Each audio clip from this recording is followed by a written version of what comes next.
Dear student, पढ़ने जा रहे हैं केमिस्ट्री का एक बेहद इंपॉर्टेंट चैप्टर जो हमारे और आपके लाइफ में काफी इंपॉर्टेंट रोल अदा करता है। नाम है जैव अणु, बायोमॉलिक्यूल्स। तो बायोमॉलिक्यूल्स जटिल कार्बनिक यौगिक होते हैं जो जैव प्रक्रियाओं को, जैव तंत्र में संपन्न होने वाले रिएक्शंस को संपन्न करते हैं। ऐसे तो ये नॉन लिविंग होते हैं, लेकिन सभी लिविंग ऑर्गेनिज्म का जो भी मेटाबॉलिज्म का प्रोसेस होता है, जैव तंत्र से संबंधित, जैव प्रक्रियाओं से संबंधित जो भी रिएक्शंस होते हैं, इसका संचालन इस जैव अणु के माध्यम से होता है। ये जैव अणु carbohydrate, vitamins, proteins, lipids, nucleic acid ये होते हैं। और आपका मेन जो भोजन का, फूड मटेरियल का सोर्स है, वो कार्बोहाइड्रेट, प्रोटीन्स और लिपिड्स होते हैं। तो हम यहां बात करने जा रहे हैं सबसे पहले कार्बोहाइड्रेट का। ध्यान देंगे स्टूडेंट एक बार फिर से। बायोमॉलिक्यूल्स के रूप में हम जानते हैं, बायोमॉलिक्यूल्स के जो मुख्य रासायनिक अणु है वो है carbohydrate, proteins, vitamins, nucleic acid, ठीक है, एंजाइम्स। तो यहां पर जो इन सभी मॉलिक्यूल को बनाने वाले एलिमेंट है वो है carbon, hydrogen, sulphur, oxygen, nitrogen और फास्फोरस। अब बात करते हैं कि बायोमॉलिक्यूल्स का केमिस्ट्री के जिस ब्रांच में हम स्टडी करते हैं वो बायोकेमिस्ट्री कहलाता है। और बायो का मतलब होता है लाइफ और केमिस्ट्री का मतलब स्टडी ऑफ केमिकल रिएक्शन, यानी जैव तंत्र में जो संपन्न होने वाले केमिकल रिएक्शन है, केमिस्ट्री के जिस ब्रांच में हम स्टडी करते हैं वो कहलाता है बायोकेमिस्ट्री। यानी जैव रसायन एक जीवित प्रणाली के भीतर रासायनिक प्रक्रियाओं का अध्ययन है। मतलब the branch of chemistry in which we study about chemical reaction which occurs in any living organism, यानी कि किसी सजीव या जैव के अंदर जो रासायनिक अभिक्रियाएं संपन्न होती है, इसका अध्ययन बायोकेमिस्ट्री, जैव रसायन में किया जाता है। आपको बता दें कि ये बायोमॉलिक्यूल्स के रूप में कार्बोहाइड्रेट्स, प्रोटीन्स, एंजाइम्स, विटामिन्स और न्यूक्लिक एसिड आते हैं। अब बात कर रहे हैं कार्बोहाइड्रेट्स का। आपको बता दें कि कार्बोहाइड्रेट्स को सैकराइड्स भी कहा जाता है और ये सैकराइड ग्रीक वर्ड सेक्रोन से बना है और सेक्रोन का अर्थ होता है शुगर। यानी अधिकतर जो कार्बोहाइड्रेट्स होते हैं ये स्वाद में मीठे होते हैं, इसलिए यहां पर इसका अर्थ शुगर से लगाया जा सकता है। जो कार्बोहाइड्रेट्स का मेन सोर्स है, यानी कि मेन सोर्स ऑफ कार्बोहाइड्रेट जो कहा जाता है वो प्लांट्स है, केन शुगर है, ठीक है, मतलब जो भी वेजिटेबल्स हैं सभी के सभी मुख्य सोर्स के रूप में कार्बोहाइड्रेट के माने जाते हैं। अब बात करते हैं कि जो कार्बोहाइड्रेट्स है वो कौन कौन से एलिमेंट से मिलकर बना होता है। तो कार्बोहाइड्रेट्स मेनली 3 एलिमेंट से मिलकर बना होता है, कार्बन, हाइड्रोजन और ऑक्सीजन, ठीक है। इसके बाद हम बात कर रहे हैं कि कार्बोहाइड्रेट्स का डिफिनेशन क्या होना चाहिए। जैसे जैव अणु का आपने डिफिनेशन सुना कि वे सभी जटिल कार्बनिक यौगिक जो जैव तंत्र में संपन्न होने वाले क्रियाओं का संचालन करते हैं कहलाते हैं जैव अणु, बायोमॉलिक्यूल्स कहलाते हैं। यहां पर कार्बोहाइड्रेट का क्या डिफिनेशन होगा, तो आपको बता दें कि प्रारंभ में सबसे पहले जो कार्बोहाइड्रेट का डिफिनेशन आया वो ये है कि जिसका भी सामान्य सूत्र, मतलब सामान्यतः अधिकांश कार्बोहाइड्रेट ऐसे पाए गए शुरू में जिसका सामान्य सूत्र CxH2O का होल वाई, यानी ये कार्बन का हाइड्रेट्स के साथ संयोग कर बनने वाले यौगिक होते हैं, यानी जल के साथ मिलकर बनने वाले यौगिक होते हैं। तो इसका फॉर्मूला, जनरल फॉर्मूला CxH2O का होल वाई बताया गया। लेकिन जरा ध्यान दीजिए, अगर इस फॉर्मूला को हम बारीकी से कुछ एग्जांपल पर स्टडी करें तो ग्लूकोज C6H12O6 जिसको फिट कर रहे हैं तो फिट हो रहा है C6H2O का होल 6। तो ये पूरा सही पाया गया, इस सामान्य सूत्र पर फिट हो गया। लेकिन हम कुछ ऐसे भी देखें कि जो कार्बोहाइड्रेट्स के मॉलिक्यूल नहीं है, जो कार्बोहाइड्रेट नहीं है, लेकिन पूरा फॉर्मूला पर फिट हो जा रहा है। जैसे कि एसिटिक अम्ल, ये कार्बोहाइड्रेट नहीं है, ये तो एसिड है। तो यहाँ ये पूरा इस फॉर्मूला पर फिट हो गया। तो यहां पर ये देखा गया कि नहीं, ये कार्बोहाइड्रेट का सामान्य सूत्र ज्यादा सुटेबल नहीं है। यहां तक कि एक कार्बोहाइड्रेट है रहमनोज, जो काफी फेमस कार्बोहाइड्रेट का मॉलिक्यूल है। जब इसको हम फार्मूला पर फिट किए C6H12O5 को, तो पता चला कि ये फिट ही नहीं हो रहा है। तो ये बात समझने लायक है कि अधिकांश कार्बोहाइड्रेट का सामान्य सूत्र CxH2O का होल वाई होता है। ये पूरा सही परिभाषित नहीं हो पाया कार्बोहाइड्रेट्स के डिफिनेशन के रूप में। तो कार्बोहाइड्रेट का एक नया डिफिनेशन लाया गया कि कार्बोहाइड्रेट्स पॉलीहाइड्रोक्सी और अल्डिहाइड, कार्बोहाइड्रेट्स पॉलीहाइड्रोक्सी अल्डिहाइड और पॉलीहाइड्रोक्सी अल्डिहाइड और कीटोन के कंपाउंड होते हैं, जो कि प्रकाश सक्रिय होते हैं, जो आफ्टर हाइड्रोलाइसिस जलांशन के बाद अपने जैसे अणुओं को भी उत्पन्न करते हैं। क्या क्या हमने इस डिफिनेशन में बोल दिया, ध्यान दीजिए। कार्बोहाइड्रेट्स प्रकाश सक्रिय का सेंस है कि आप लोग ऑप्टिकल आइसोमेरिज्म पढ़ करा है, वैसे समय भी जो समतल ध्रुवित प्रकाश को दाईं ओर मोड़ते हैं दक्षिण ध्रुवण कहलाते हैं, बाईं ओर मोड़ते हैं वाम ध्रुवण गुणक कहलाते हैं, और दोनों में से कोई भी प्रक्रम करते हैं उसको प्रकाश सक्रिय कहते हैं, यानी प्रकाश के प्रति सक्रियता पेश करते हैं। समतल ध्रुवित प्रकाश को यानी प्लेन पोलराइज्ड लाइट को आप इसको देख समझ सकते हैं प्रकाशीय समयता में। तो वहां और ज्यादा डिटेल वहां मिल जाएगा अगर आप वहां पढ़ेंगे। तो फिलहाल इतना नॉलेज तो आपके पास है, जो समतल ध्रुवित प्रकाश को बाईं ओर मोड़ता है या दाईं ओर मोड़ता है वह अणु प्रकाश सक्रिय कहलाता है। तो ये प्रकाश सक्रिय यौगिक है और ये पॉलीहाइड्रोक्सी अल्डिहाइड और कीटोन है। ये पॉलीहाइड्रोक्सी अल्डिहाइड कीटोन क्या होता है, आप ग्लूकोज का स्ट्रक्चर कभी देखे हैं तो आपको पता होगा कि यहाँ पर अल्कोहल की संख्या कितनी है, 1 2 3 4 5, यानी कि पॉलीहाइड्रोक्सी एक है और उसमें भी पॉलीहाइड्रोक्सी अल्डिहाइड, और यहाँ पर कीटोन में पॉलीहाइड्रोक्सी कीटोन। तो इस पूरे बात को सम्मिलित करते हुए परिभाषा बनाया गया कि कार्बोहाइड्रेट्स ऐसे रासायनिक यौगिक, ऐसे प्रकाश सक्रिय रासायनिक यौगिक हैं जो पॉलीहाइड्रोक्सी अल्डिहाइड या कीटोन के अणु होते हैं और जिसका जलांशन करने पर अपने जैसे अणुओं को भी उत्पन्न कर सकते हैं, मतलब निर्माण कर सकते हैं, उसको हम कार्बोहाइड्रेट कहते हैं। ये कार्बोहाइड्रेट का डिफिनेशन 100% एक्यूरेट पाया गया।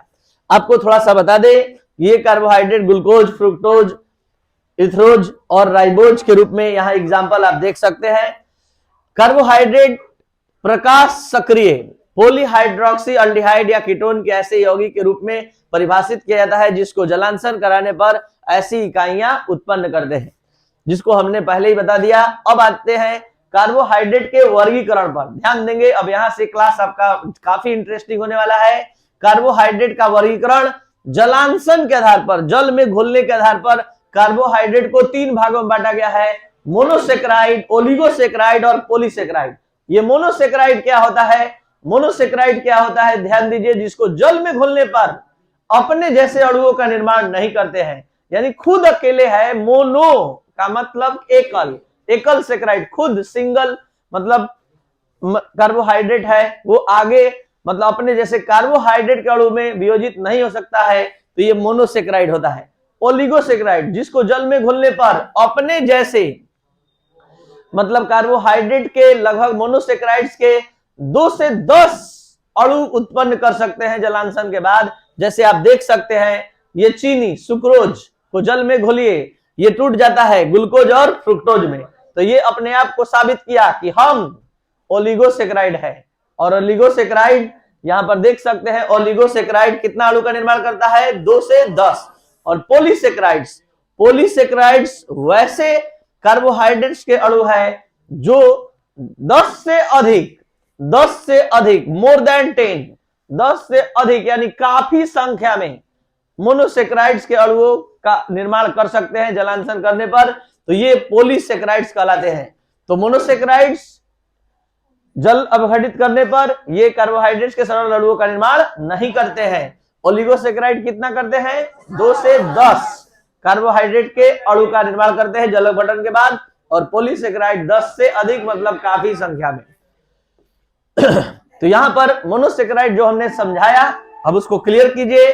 पॉलीहाइड्रोक्सी अल्डिहाइड कीटोन की सरल इकाइयां देने के लिए मोनोसेक्राइड को और अधिक हाइड्रोलाइज्ड नहीं कह सकता है, मतलब ये आफ्टर हाइड्रोलाइसिस जल अपघटन करने पर ये मोनोसेक्राइड कार्बोहाइड्रेट के छोटे छोटे मॉलिक्यूल्स में नहीं टूट सकते हैं। ये मोनोसेक्राइड्स देख लीजिए एग्जांपल, ग्लूकोज, फ्रुक्टोज, राइबोज और ग्लिसरॉल्डिहाइड। अब हम चलते हैं ओलिगोसेक्राइड में। अभी तक हम लोग जाने कि कार्बोहाइड्रेट 3 प्रकार का होता है, मोनोसेक्राइड, ओलिगोसेक्राइड, पॉलीसेक्राइड। अब जानिए कि अगर ओलिगोसेक्राइड में दो मतलब कि जलांशन के बाद 2 कार्बोहाइड्रेट के अणु निर्माण करने की क्षमता है तो वो डाइसेक्राइड कहलाएगा। जैसे अभी सुक्रोज को हमने तोड़ा तो ग्लूकोज और फ्रुक्टोज में टूटा तो क्या कहलाएगा? डाइसेक्राइड। अगर 3 कार्बोहाइड्रेट के अणु का निर्माण करेगा ट्राइसेक्राइड, 4 टेट्रासेक्राइड, 5। तो आप सभी स्टूडेंट इस बात को समझने का प्रयास कीजिए कि ओलिगोसेक्राइड 2 से 10 कार्बोहाइड्रेट का अणु उत्पन्न करता है। तो अगर 2 उत्पन्न करेगा तो उसको हम उस ओलिगोसेक्राइड को हम कहेंगे डाइसेक्राइड। अगर 3 उत्पन्न करेगा, 4 उत्पन्न करेगा, जैसे यहां देखिए लैक्टोज का जलांशन किए, 2 चीज में बदला, एक लैक्टोज और एक ये लैक्टोज है और ये टूटा किस चीज में? ग्लैक्टोज और ग्लूकोज में। तो यहाँ 2 सेक्राइड का मॉलिक्यूल 2 मोनोसेक्राइड निकला तो हम इसको क्या नाम देंगे? डाइसेक्राइड। जब 3 कार्बोहाइड्रेट का मॉलिक्यूल का निर्माण करेगा, 4, 5, 6। तो आप सभी स्टूडेंट इस बात को अच्छे से अब समझ सकते हैं कि कार्बोहाइड्रेट का वर्गीकरण जलांशन के आधार पर किया जाए तो 3 प्रकार का होता है, मोनोसेक्राइड, ओलिगोसेक्राइड, पॉलीसेक्राइड। ओलिगोसेक्राइड का आगे अगर वर्गीकरण किया जाए तो ये कितना प्रकार का हो सकता है? Disaccharide, trisaccharide, tetrasaccharide, pentasaccharide, hexasaccharide, heptasaccharide, octasaccharide, nonasaccharide, decasaccharide. तो बताइए अगर आपको अच्छे से अगर समझ में आया, ठीक है, अच्छे से अगर समझ में आया आपको तो निम्नलिखित में से कौन ओलिगोसेक्राइड्स है? Option disaccharide, trisaccharides, tetrasaccharides, all. तो आपको सही समझ में आया, इसलिए आपने ये पता कर लिया कि डाइसेक्राइड भी ओलिगोसेक्राइड है, ट्राइसेक्राइड भी ओलिगोसेक्राइड है और टेट्रासेक्राइड भी ओलिगोसेक्राइड है। चलिए अब बात करते हैं पॉलीसेक्राइड। ध्यान दिया जाए, पोली का मतलब ही होता है बहुत, काफी संख्या में। तो वैसे सेक्राइड जिसका जलांशन करने पर काफी संख्या में कार्बोहाइड्रेट्स में वियोजित हो जाते हैं तो ये कहलाता है पॉलीसेक्राइड्स। ठीक है, तो ये पॉलीसेक्राइड्स कार्बोहाइड्रेट जो हाइड्रोलाइसिस करने पर बड़ी संख्या में मोनोसेक्राइड की इकाइयां उत्पन्न करती है तो उसको कहते हैं पॉलीसेक्राइड। एग्जांपल है स्टार्च और सेलुलोज। अब थोड़ा सा डिटेल स्टडी में चलते हैं। मोनोसेक्राइड को फिर से प्रारंभ कर रहे हैं, ध्यान दिया जाए। मोनोसेक्राइड इतना तो तय है कि वो कार्बोहाइड्रेट के अणुओं में नहीं टूटता है। अगर उस मोनोसेक्राइड में 3 कार्बन होगा तो उसको ट्राइओज कहेंगे। अगर मोनोसेक्राइड में 4 कार्बन होगा तो उसको टेट्रोज कहेंगे, 5 होगा, 6 होगा और 7 होगा। अब थोड़ा ध्यान दीजिए, अगर 3 कार्बन का कार्बोहाइड्रेट होगा, 3 कार्बन का मोनोसेक्राइड होगा और उसमें अल्डिहाइड होगा तो उसको अल्डो ट्राइओज कहेंगे। अगर 3 कार्बन का कीटोन होगा तो अल्डो, यहां कीटो ट्राइओज कहेंगे। अगर 4 कार्बन का मोनोसेक्राइड होगा लेकिन वो अल्डिहाइड से बना होगा तो अल्डो टेट्रोज कहेंगे, समझेंगे। और अगर 4 कार्बन का कीटोन होगा तो कीटो टेट्रोज कहलाएगा। तो ये सभी क्या है? मोनोसेक्राइड्स है। और मोनोसेक्राइड में अगर अल्डिहाइड आए और कार्बन की संख्या 3 रहे तो अल्डो ट्राइओज। मोनोसेक्राइड में अगर अल्डिहाइड रहे, कार्बन की संख्या 4 रहे तो अल्डो टेट्रोज। और इन सभी को एक बार में हम नाम दे सकते हैं, और इन सभी को एक बार में नाम दे सकते हैं एल्डोज। क्या नाम देंगे? एल्डोज। तो ये एल्डोज है, ठीक है। और ये सभी क्या है? कीटोज है, ठीक है। और ये दोनों क्या है? मोनोसेक्राइड्स है। दोनों क्या है? तो शुरू से एक बार यहां ध्यान दिया जाए, अगर वैसे मोनोसेक्राइड जिसमें कीटोन आए और कार्बन की संख्या 3 रहे तो कीटो ट्राइओज। अगर 4 रहे और कीटोन आए कीटो टेट्राओज। तो शुरू से क्लासिफिकेशन आप सभी लोग साथ साथ बोलेंगे। कार्बोहाइड्रेट कितने प्रकार के होते हैं? मोनोसेक्राइड, ओलिगोसेक्राइड, ओलिगोसेक्राइड कितने टाइप के हो सकते हैं? 9 टाइप के। डाइसेक्राइड, ट्राइसेक्राइड, टेट्रासेक्राइड, डेकासेक्राइड लास्ट आएगा। अब हम बात करते हैं मोनोसेक्राइड का। मोनोसेक्राइड 2 प्रकार के होते हैं, एक एल्डोज और एक कीटोज। अगर एल्डोज मतलब एल्डोज उसको कहते हैं जिसमें अल्डिहाइड ग्रुप हो, और कीटोज उसको कहेंगे यानी पॉलीहाइड्रोक्सी अल्डिहाइड को एल्डोज कहेंगे और पॉलीहाइड्रोक्सी कीटोन को कीटोज कहेंगे। अगर उस कार्बोहाइड्रेट में 3 कार्बन होगा और अल्डिहाइड होगा तो अल्डोट्राइयोज, अगर 3 कार्बन होगा और कीटोन होगा कीटोट्राइयोज कहलाएगा। क्या ये बात समझ पा रहे हैं? तो ये है आपका क्लासिफिकेशन ऑफ मोनोसेक्राइड्स।